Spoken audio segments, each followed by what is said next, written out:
Hi guys, welcome back to another episode of our streaming safari.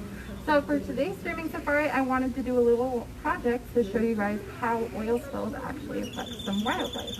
And that wildlife we're going to focus on is birds.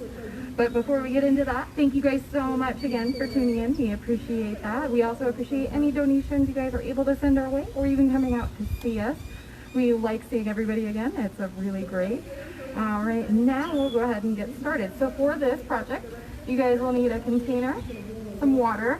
I have mineral oil, but you can use any oil you want, and some feathers. Surprisingly, Michael's does have feathers for sale in their store if you're wondering where you can get feathers if you don't have birds. And that's where you guys can get them. Just like our hair, feathers fall out for these guys. They go through like a little bit of a molt. Usually flighted birds will molt a little bit at a time, but penguins actually do something called a catastrophic molt, and they'll shed all their feathers at once and grow them back within 2 to 3 weeks.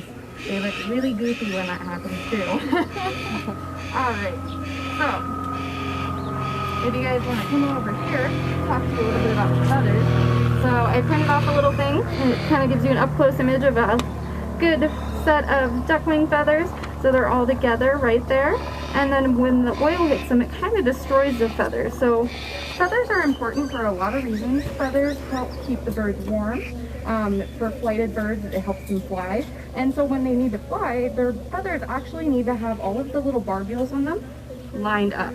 So when birds are preening or cleaning their feathers, what they're doing is lining up all of these little barbules together and lining up the feathers so that they're able to get the friction in order to fly.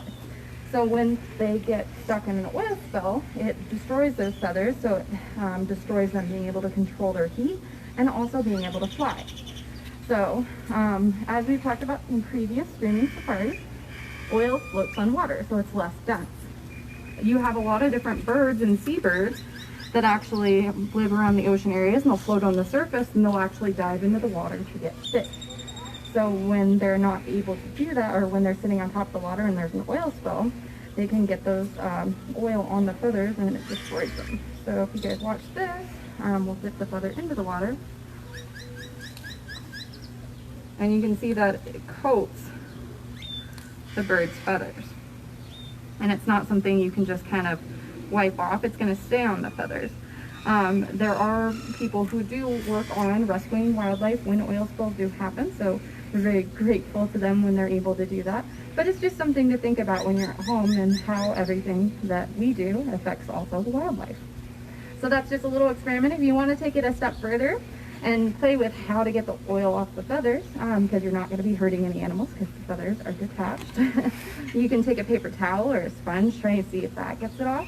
And you can also do dish soap and stuff to see how that works. So that's just a little fun information, slash not so fun information, on how oil spills affect birds' feathers. We thank you guys so much for tuning in. We are open today through Monday from 10 a.m. to 2 p.m. for our summer hours. The weather has been really, really good. So come out and see us, and we'll just see you guys next week. Thank you. Bye.